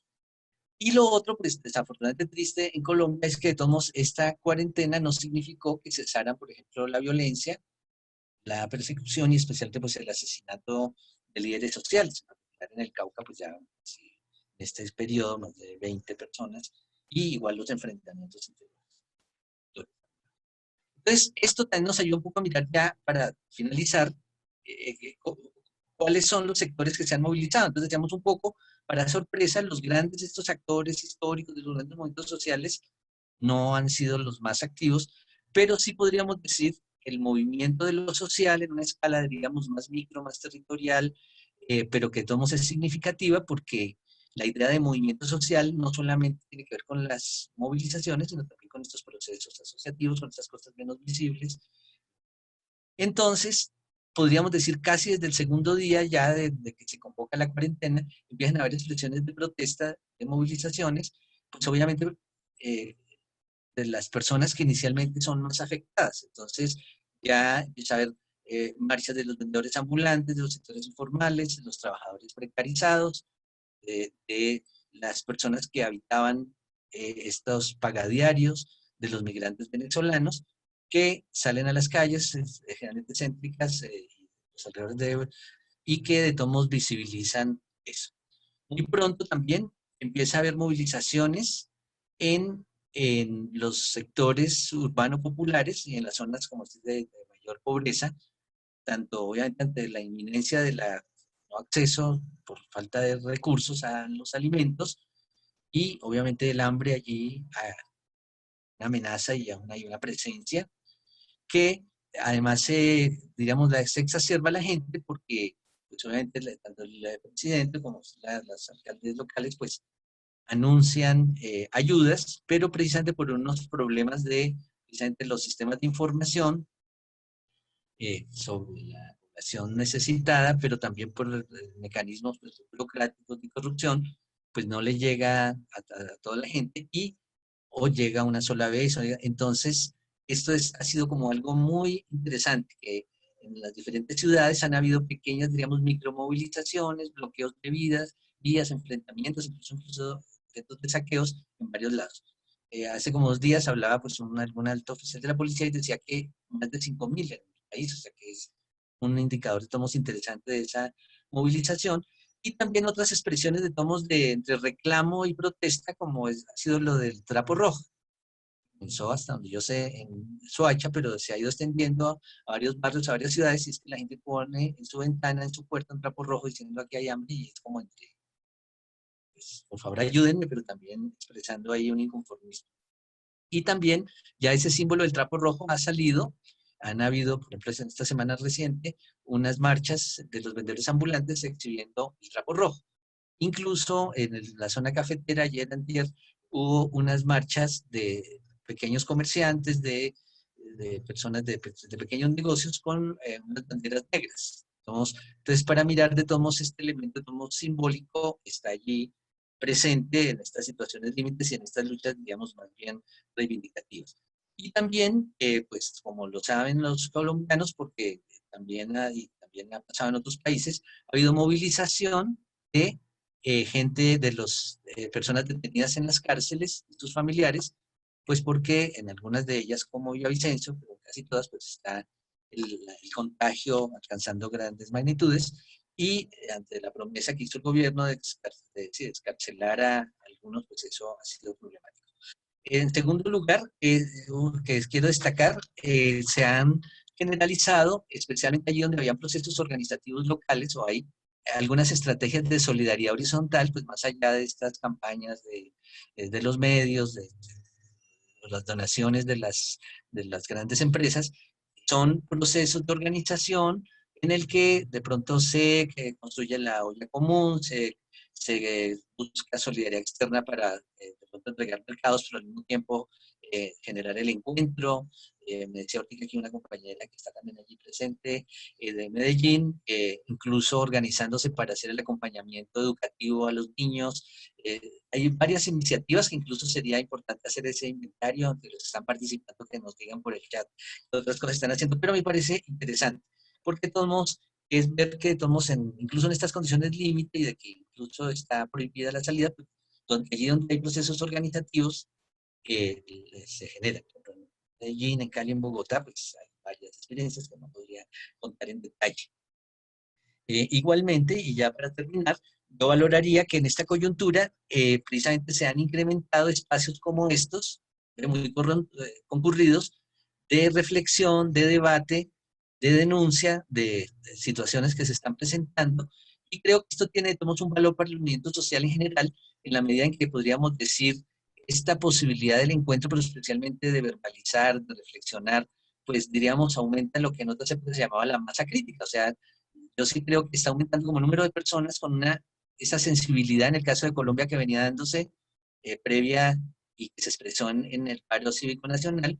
Creo que por estos medios también se expande, como decir, esa oleada de inconformismo que seguramente ya al terminar este periodo de cuarentena, el coronavirus seguramente va para largo, pues de todos modos va de pronto a expresarse en otras formas de pronto de movilización, y en el mejor de los casos como una ampliación, digamos, de la base de movilización. Entonces, este era lo que yo quería compartir, como esta mirada de conjunto, pues para poder entrar en diálogo también con los otros. No sé si ya Roberto pudo conectarse. Bueno, el profesor Roberto no lo hemos logrado aún. Estamos haciendo ahí unos últimos intentos, pero de momento no lo hemos logrado. Si quiere, profe, hay una mano levantada. Acabo de solicitar la palabra.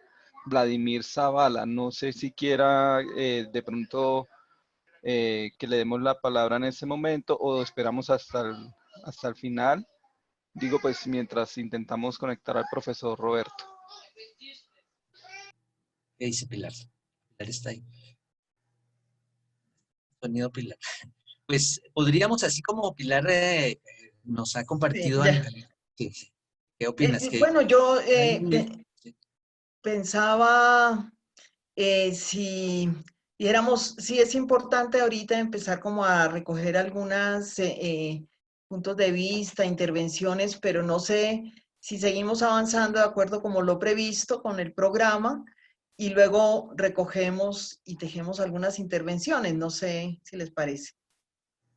De lo que tú tenías previsto de otros Sí, ingresos estéticos. bueno, dijéramos solamente también como comentar un poco este recorrido que tú haces de esta coyuntura, coyuntura no, sino pues todo el proceso de movimientos sociales. Indudablemente la pregunta alrededor, por ejemplo, del proceso de paz en Colombia, particularmente para los que no son colombianos, pues ha significado realmente de alguna manera un freno, un trastoque a este tema de los acuerdos de paz. Pero por otro lado, y sí, yo creo para darle la palabra a Vladimir, pero por otro lado, yo creo que hay una pregunta que surge alrededor, dijéramos, de todo este, por decirlo, triunfo de la biopolítica, la corpopolítica, alrededor, dijéramos, del control mismo de los cuerpos. ¿Qué pasaría en esta dinámica, dijéramos, de expresión de ascendente del movimiento social con lo que llaman el distanciamiento social, con todas las medidas que se empiezan a tomar en esto que podríamos llamar una biopolítica, una corpopolítica nueva, ¿no? Mediada también, si se quiere, por el miedo, la incertidumbre, y que de alguna manera podríamos pensar paraliza también un poco el tema de la expresión y del movimiento social, ¿no? La relación, por ejemplo, entre capitalismo y medicina. Tú señalabas, Alfonso, algunas cosas interesantes. Fíjense que los médicos, después de pasar a ser héroes, ¿no es cierto? En ese esquema también muy militar del héroe, pues en este momento también son sectores afectados, dijéramos, rechazados, etcétera. Y uno podría decir eso, es la validación entre un modelo también capitalista y el saber médico. Ahí también hay un componente que valdría la pena analizarlo en esto que tú has venido planteando. Sí, Vladimir, entonces, estaría ahí. Buenas. Sí, ya le Bueno. permití el audio. Gracias, Bueno, gracias. buenas tardes, Pilar, buenas tardes, Alfonso, buenas Gracias, tardes, Vladimir. Fernando, Lorena, algunos que conozco y latinoamericanos en general, de Honduras he visto hartas personas. Mira, quería agregar algo a lo que presentó Alfonso, que es en el momento del paro, el paro general del 21 de noviembre, se sucede un hecho nuevo, que es que hay drones y entonces la persona que va adelante tiene 200.000 personas atrás y el dron le muestra que es en vivo y en directo que se están movilizando. Él no puede parar, tiene que seguir adelante. Entonces se produce un cambio en la metodología. yo lo llamo caminología, o no yo, sino es una tesis del mismo Orlando Fals, que es, método es camino y la metodología es caminología. Entonces, para mí, en las marchas de Colombia y las marchas que se estaban sucediendo, se fundó eso, la caminología, que recoge algo ancestral. Aquí en el caso de Bogotá, los muiscas tenían una ceremonia que era correr la tierra, que iba de la laguna de Choachí a la laguna de Guatavita, pasando por las 7 lagunas. Eso lo hacían los sacerdotes, los científicos, los caciques. Pero cuando bajaban al río Bogotá, aquí a la sabana, se llamaba bajasanuca, que es pisar la tierra, bailar, danzar. Es donde se origina el bambuco.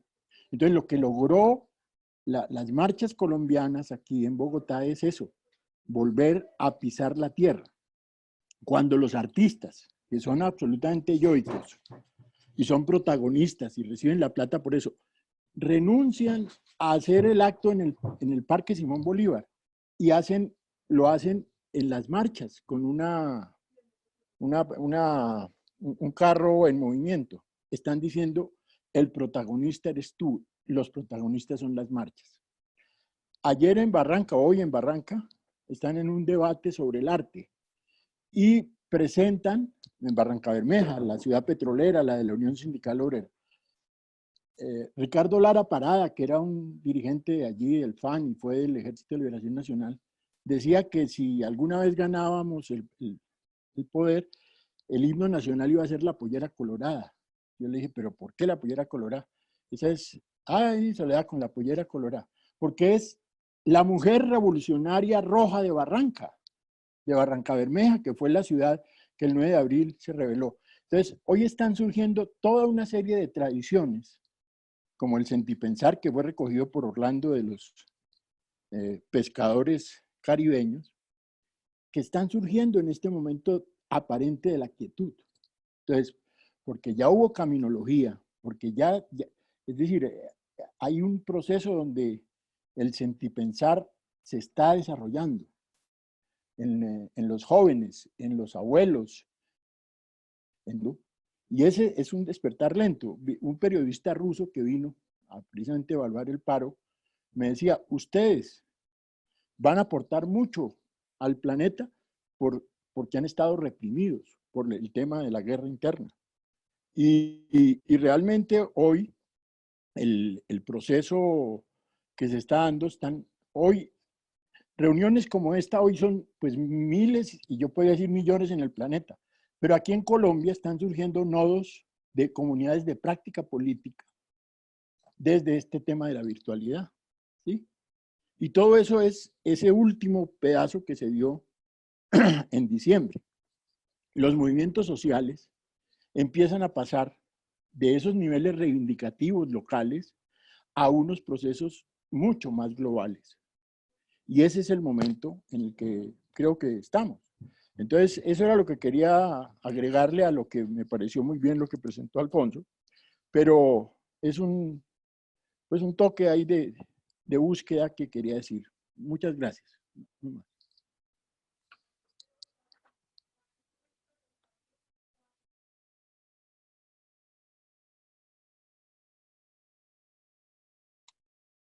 Vladimir, muchas gracias por tu intervención.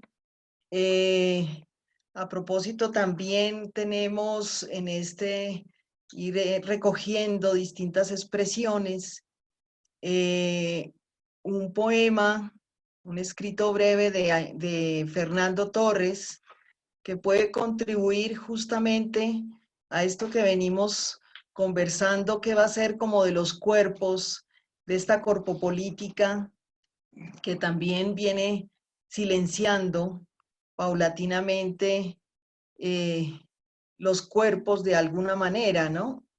Fernando Torres, no sé si lo puedes ubicar, que él tenía un fragmento pequeño de poema. Fernando Torres.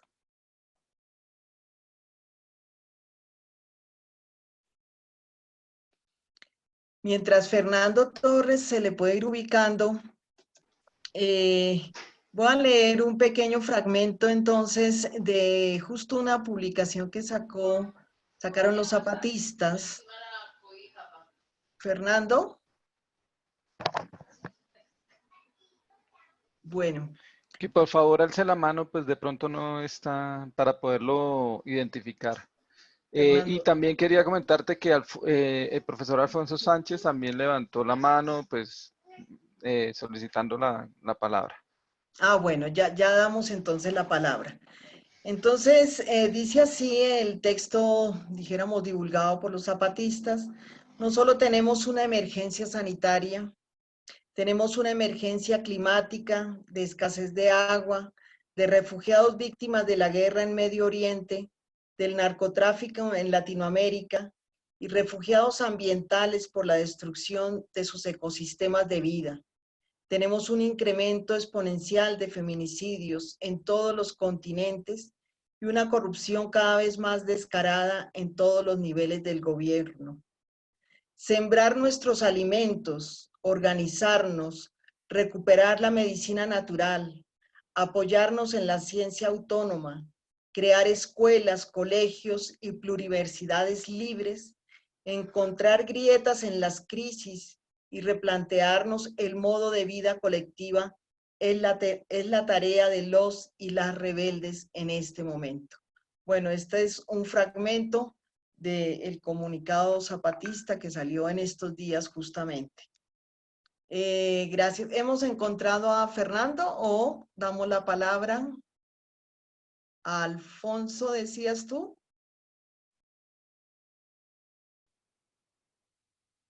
Sí. Perdóname, me quité un momento los audífonos. ¿Me repites? Ya le damos la mano le damos la palabra al profesor Alfonso. Sí, sí, por favor. Fernando Torres, ¿no lo ubicaste? ¿No levantó la mano? No, finalmente no levantó la mano. Ya le di la palabra al profesor Alfonso Sánchez. Bueno, Alfonso Sánchez, por favor, gracias. Vale, muchas gracias a todos. Un saludo muy especial. Bueno, yo solamente quiero dejar una reflexión muy en la línea en que venía planteando Pilar hace un momento y de algunos de los elementos que también planteó mi tocayo Alfonso Torres. Y es una preocupación que tengo cuando hablamos de esta reactivación próxima, deseable, de los movimientos sociales, de la movilización social en general, la importancia que tiene o el reto que tiene la educación popular de confrontar el imaginario social que se está acentuando de que el problema de la pandemia es ante todo un problema de salud y cuyo origen o cuya causa pues es más de orden biológico, inclusive natural, y que por lo tanto no es la expresión de lo que podríamos denominar las falencias o la incapacidad, o lo que también podríamos decir las entrañas fatídicas de un modelo, del modelo neoliberal. ¿Cómo confrontar ese imaginario social que naturaliza, que legitima de alguna manera, inclusive nuestras condiciones anteriores de circunstancias sociales, como deseables de volver a tener, y no como circunstancia la pandemia que nos pone de frente a una más urgente necesidad de transformación, no solamente de recuperación de lo que teníamos y que estamos perdiendo, sino de transformación de eso que teníamos y que está mostrando su verdadera condición de indignante para la condición humana en este momento. ¿Cómo superar ese imaginario social de naturalización, de legitimación del problema como un problema de salud que se va a resolver cuando los sistemas de salud y sus alrededores se solucionen y podamos volver un poco a ese pasado que parece ser casi idealizado? Era eso simplemente como una reflexión que quería dejar.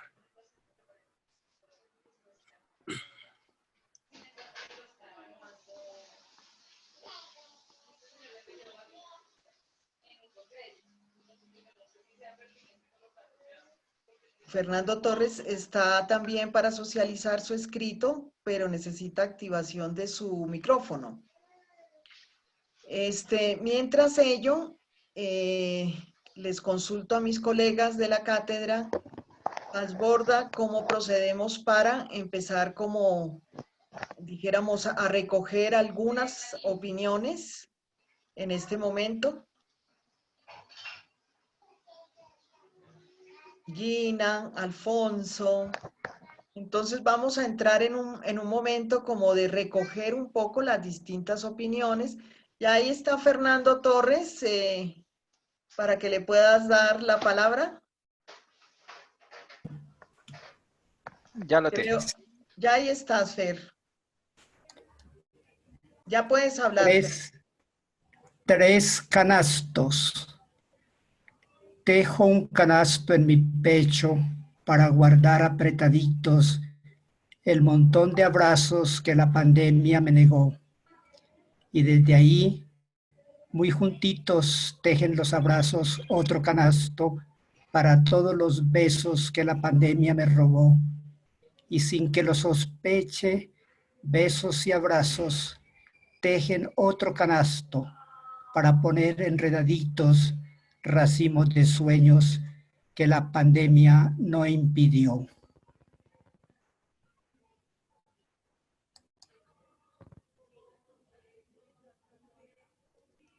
Gracias, Fernando. Gracias. Gracias por la invitación. Gracias.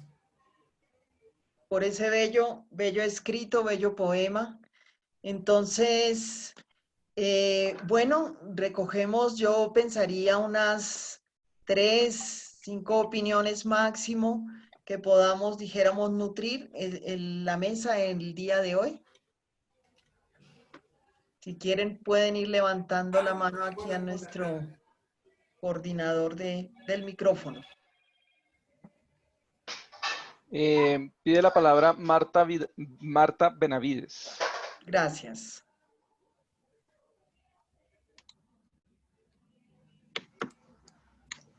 Buenas tardes. Estoy compartiendo con ustedes desde El Salvador. Es posible que todos ustedes no estén muy al tanto de lo que está sucediendo acá y yo por la situación que estoy viviendo ahorita no puedo decir mucho, pero sí les insto a que averigüen mucho más de lo que ustedes posiblemente saben, porque ahora ya estamos en una situación de que está prohibido no solamente salir de las casas, tú no puedes ni siquiera salir a comprar la comida porque te tienen determinado qué días puedes ir. Ahorita ya no tenemos transporte público, la gente, las más personas necesitadas no tienen manera de ir a comprar. Aquellos de nosotros que somos personas adultas mayores, tenemos que estar confinados y no tenemos manera de conseguir ni la comida ni el agua. Nos la quitan, nos la ponen. El pueblo está bien amedrentado y son pocas las personas, pero son muy valientes aquellos que de alguna manera estamos presentando oposición. Tienen que averiguar.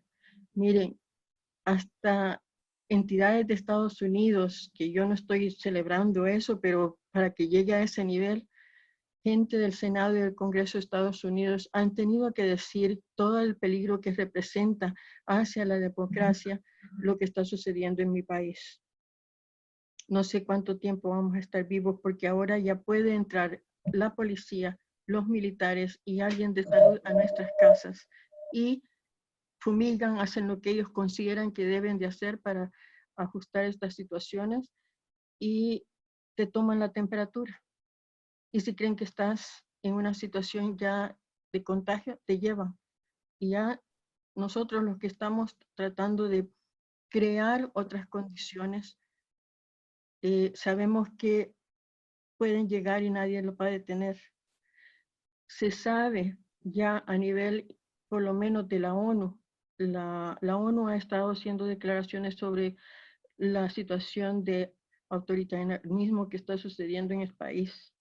Yo espero que de verdad lo traten, porque miren, tiene repercusiones no solamente para este país, porque ya estamos en estos momentos endeudados a que por décadas vamos a tener que pagar 90% de cada dólar para los préstamos que se están haciendo que no tienen que ver con las necesidades del país.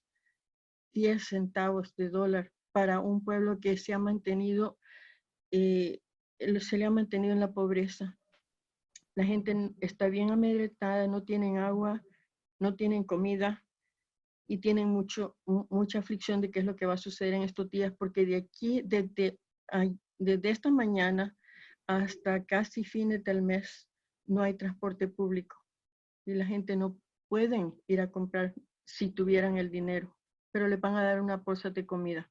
Esa es una manera de mantener a la gente en la necesidad y a la vez ponerlos en situaciones de vulnerabilidad, y se está promoviendo que se delate a la gente. Hay una cosa que me está preocupando aún peor que esto, es lo que viene. Viene una situación que es peor que el coronavirus. El coronavirus es un virus que no es ni el enemigo ni un enemigo. El hambre, el que la gente no tenga salud. Por eso yo quisiera que ese documento que salió de los zapatistas refleje exacto el trabajo que tenemos que hacer. Y tenemos que hacerlo con cuidado porque vienen otros ejemplos de esta misma situación que estamos viviendo aquí. Posiblemente para fin de año, a principios de año, se va a estar dando, y aún en Estados Unidos se está dando y la gente está todavía más confundida y no hayan qué hacer. Yo solamente les pido que tomen más tiempo y que breguen, porque esto que está sucediendo en este paísito tan chiquito está ayudando cada día a crear el nuevo orden mundial que quieren implantar por todas partes. No quieren que haya música, no quieren que haya danza, quieren simples esclavos. Y son millones de desempleados que van a haber. Dentro de poco, 300 millones de personas, estaba oyendo yo en la reunión de la cooperación sur-sur y lineal y triangular. Tenemos que saber qué hacer y tenemos que llenarnos de fuerza. Y yo espero que no nos esperemos tan tarde que después tengamos que recortar nombres nada más. Gracias.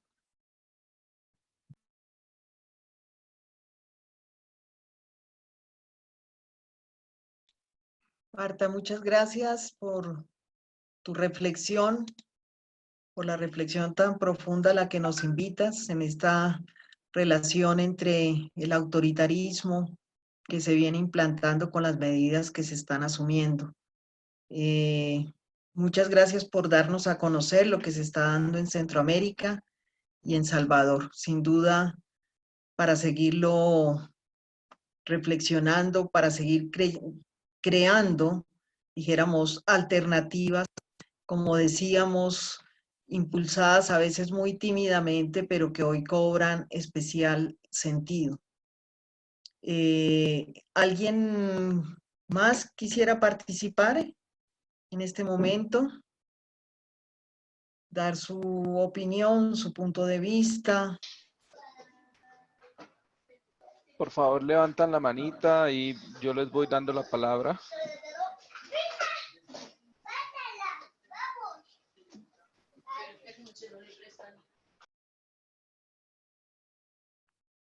Si en el caso de los colegas también de la cátedra, quisiera alguno intervenir, señalar, creo que hay algo que faltó al inicio y es un poco en este momento qué se está proyectando la cátedra, porque este evento, este conversatorio del día de hoy, pues no es una rueda suelta como a todo el propósito, el trazado que tiene la cátedra para este semestre y en adelante. No sé si Gina quisieras comentarnos un poco la continuidad de estas reflexiones.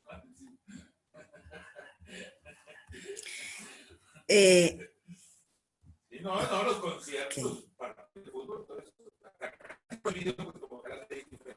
¿Me escucha? Pilar, ¿me escucha? Sí, ¿me escucha? Sí, te escucho bien. Bueno, pues buenas noches. Bueno, como dos cosas. Una es pues agradecerles en nombre de todas las instituciones participantes de la cátedra, pues la acogida que ha tenido esta invitación. Comentarles que, pues como lo señalaba Pilar inicialmente, desde el año 2015, con ocasión con ocasión del Simposio Mundial de la IAP, pues se llevó a cabo, digamos, se empezó a gestar la idea y desde ahí hasta este momento, pues nos hemos venido organizando a modo de colectivo, de red, para propiciar una serie de encuentros que generalmente se han desarrollado en cada una de las universidades participantes. De ahí, pues, el nombre de cátedra itinerante, porque hemos sido, digamos, hemos sido itinerantes en este proceso. De la misma manera, también reconocer que, pues, estas universidades que hemos venido participando a lo largo de estos años, pues, digamos, como que nos conecta un ideal común con el legado que nos deja, pues, el sociólogo, pensador crítico y educador Orlando Falsborda, que el principal sentido de la cátedra, sin que se considere importante y que además tiene un lugar en lo académico, ha sido sobre todo rescatar y recuperar las voces de las comunidades de base, de los colectivos, de los movimientos sociales y digamos que ellos han sido siempre nuestros principales invitados. Entonces, digamos que el sentido político de la cátedra es principalmente interactuar con esas voces y con esos lugares de enunciación de los sujetos y nosotros sencillamente, digamos, cómo proporcionar el espacio. Generalmente no somos los participantes de la cátedra quienes digamos, damos la cara en los encuentros, sino precisamente son este tipo de sujetos y de sujetos colectivos a quienes invitamos y quienes generosamente nos comparten sus saberes en términos, por ejemplo, de trabajos de investigaciones participativas, con relación pues a sus formas de organización, a sus principales reclamos y demandas, etcétera, etcétera. Entonces, digamos, este ha sido el sentido original, el ethos que tiene la cátedra, y eso es lo que nos conecta como colectivo también, como red.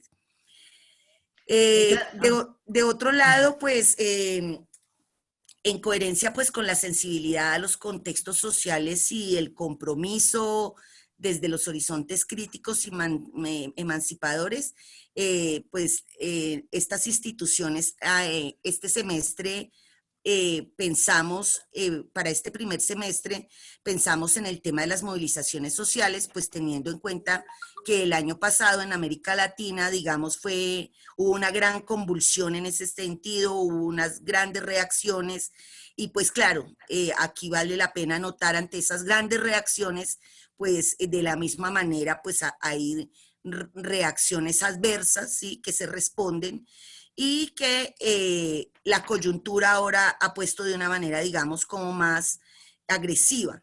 De alguna manera, pues la coyuntura ha brindado la oportunidad, pues precisamente de la mayor crudeza en estos estados de excepción con la sociedad civil.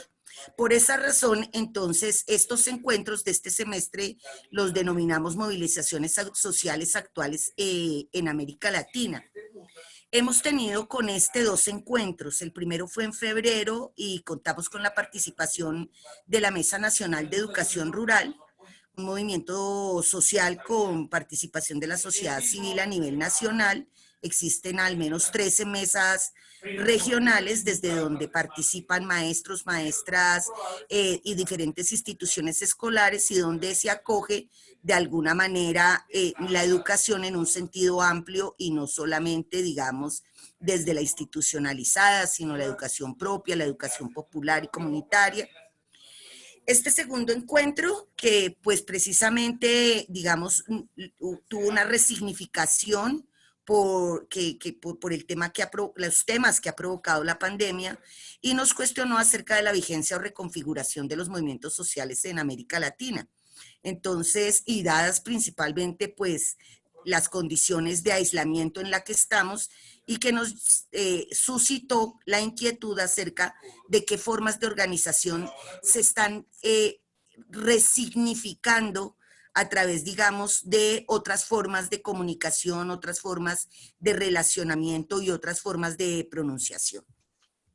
Para el mes de junio, entonces, porque de una vez quisiéramos hacerles la invitación, obviamente con carácter más formal, por lo pronto no tenemos una fecha.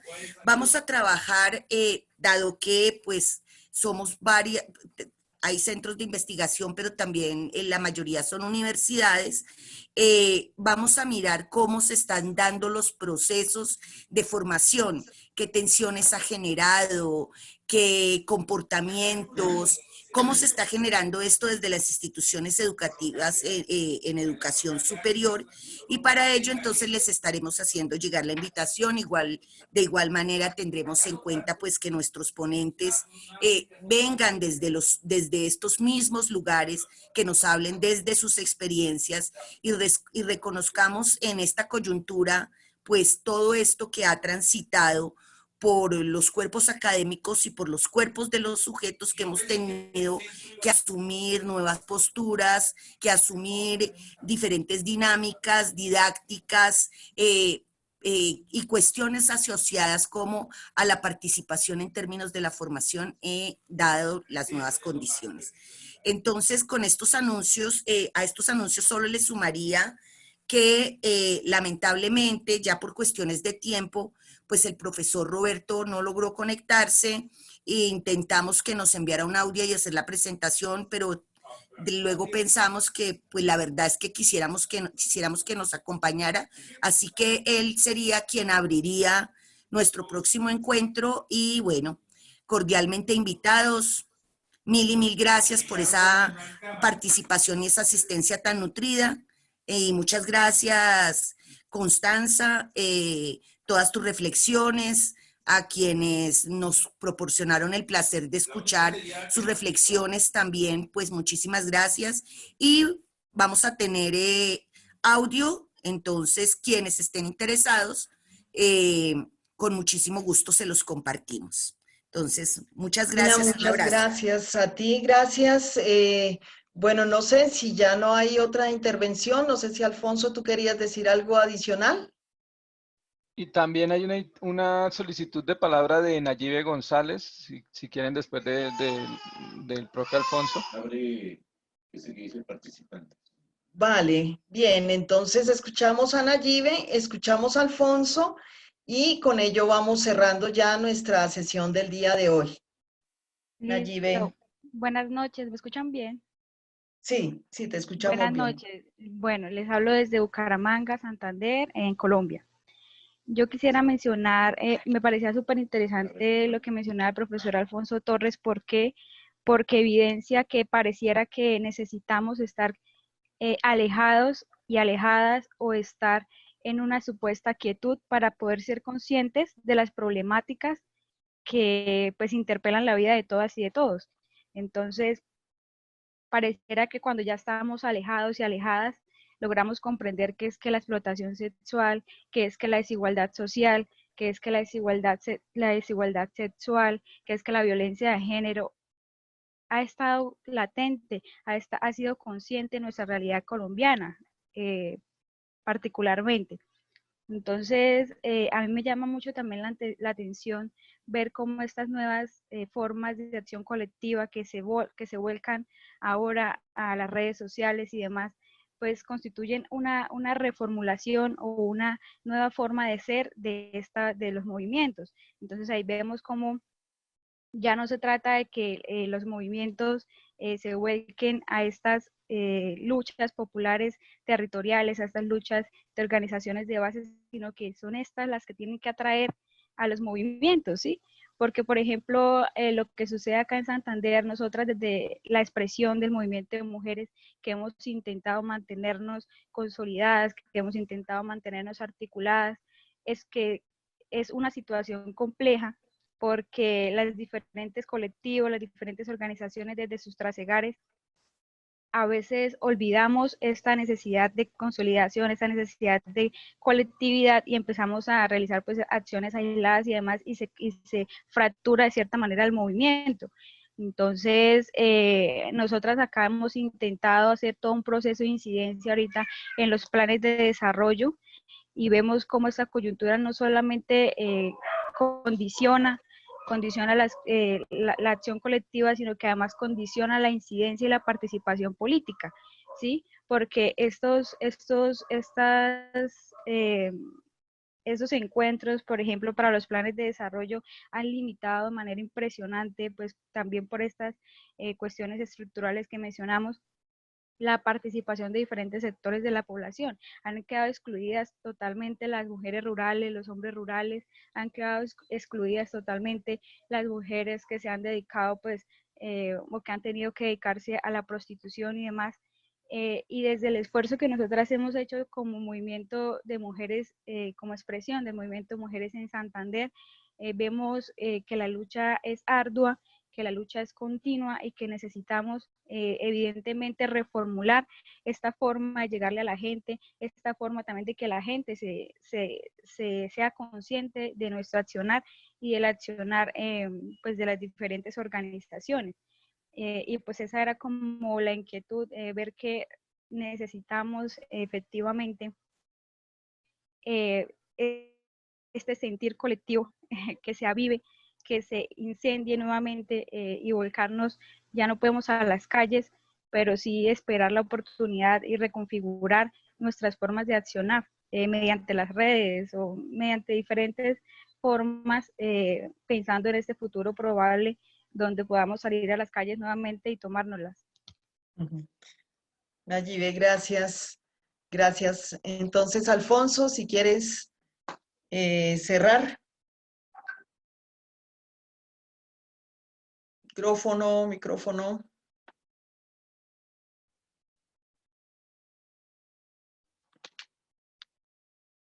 Micrófono. Ya se lo activé. Ya, pero ya. Dale, Alfonso. Sí, pues por una parte también agradecer la participación de Nayibe y pues lo dije muy rápido, pero tal vez yo creo que el actor más protagónico en estas jornadas del movimiento, del paro cívico nacional, y hasta donde yo puedo entender, pues lo que he visto en Chile, lo que comentaba también Fabián, pues, han sido las mujeres. Yo creo que es como una expresión también de este movimiento pues que tiene pues siglos de existencia y que hoy ha alcanzado unos niveles muy chéveres. Creo que se acaba de vincular Rosy Zúñiga, secretaria general del CEAL. Entonces ya vamos a dar las palabras de cierre. Y entonces también quería decir, ya lo había dicho Gina, ya nos pusimos de acuerdo con el profesor Elizalde, para que en la próxima cátedra, que también hemos conversado precisamente de visibilizar estas experiencias organizativas más de base, él precisamente tenía una presentación sobre lo que pasa especialmente en las organizaciones barriales y los bachilleratos populares en Buenos Aires. Entonces, en la próxima que convoquemos, ahí ya lo vamos a tener también como invitado y para que nos presente eso. Y también, entonces, pues ya que me dio la palabra para cerrar, pues agradecemos a todas, a todos los que se han vinculado. En el momento máximo pues fuimos casi 300 personas.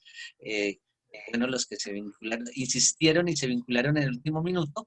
Entonces eso, diríamos, en el espíritu sentipensante de Falsborda, pues nos hermana en la preocupación de lo que está pasando, de lo que nos está pasando, pero también diríamos en el compartir la esperanza, como nos invita Freire, que desde nuestro actuar, desde nuestros sentidos, desde nuestras articulaciones, desde ese tejer comunidad ampliada, podemos generar otro mundo posible. Y entonces, la Cátedra Freire es un espacio más que se pone al servicio de esta causa. Gracias. Sí, a Fabián también, muchísimas gracias. A Alfonso y bueno, y tendremos entonces a Roberto próximamente. Gracias, Fabián, gracias. Entonces, muy agradecidos. En nombre entonces de la Cátedra Falsborda, les agradecemos a todos su presencia y estaremos en contacto para lo que viene. Muchísimas gracias.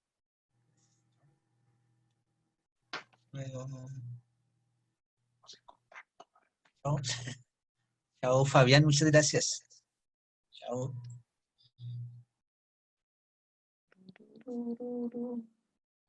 Hola, Marta. Chao. Marta. Quieren mostrar su cara, Marta, Mariana. Chao, profe. Chao. Chao. Chao, Mariana. De Chao, Educación ustedes. Popular de Santander, profe. Muy bien, eso, la educación popular. Excelente. Presente en Chao. todos Sí, lados. Daniel. presente en todos lados. Ajá. Muy Chaito, bien. de la Unicauca. Chao. Gracias. Chao. Ay, salir. Fer, chao. No. Tienen los micrófonos cerrados. A que los liberen ya. Fer, nos vemos, Chao, Fer. chao. Chao. Un Hasta el próximo abrazo, poema. chao. Ahí está una de las Sí, ahí condiciones seguirán de saliendo. todo. Sí.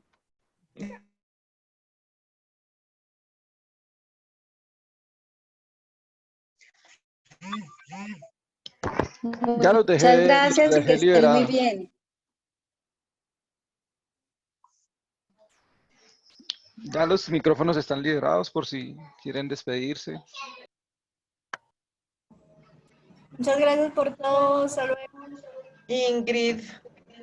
Hasta luego, un abrazo, gracias por su Gracias, asistencia. Gina. Muchas gracias por sus aportes y por el cambio que están generando pues en toda la región de Latinoamérica. Muchísimas gracias. Gracias.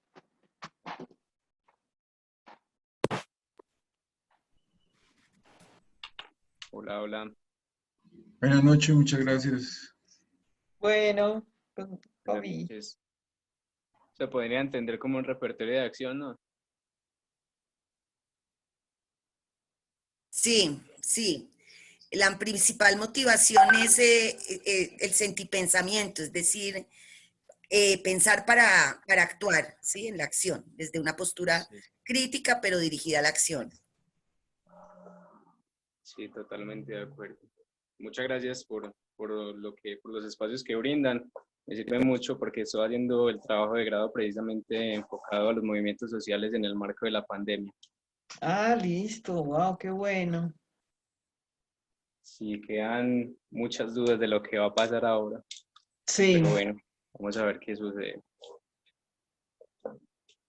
La incertidumbre también es un momento para pensar, para repensarnos. Sí. Claro que sí, incertidumbre, la impotencia también de ver a estas personas con hambre, pues digamos, la rabia que da, hay que canalizarla de la mejor manera. Transformarla en lucha. Así es, ahí estamos. ¿Pueden compartir el documento de los zapatistas?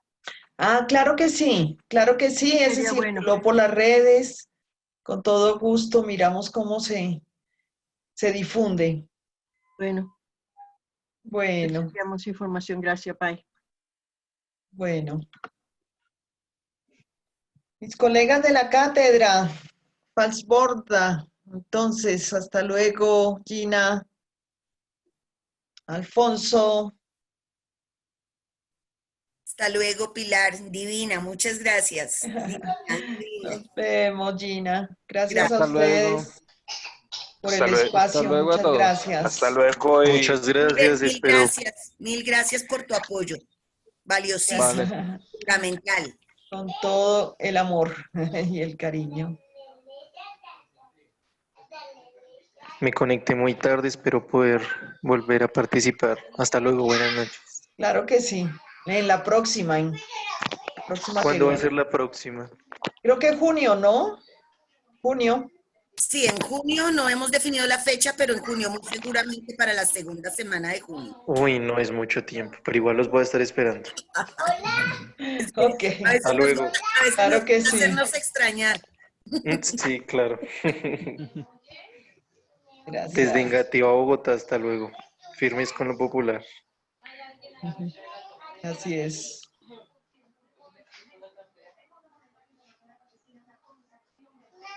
Muchísimas gracias Bueno. por el espacio. Hasta luego. Chao, Hasta luego. Lorena.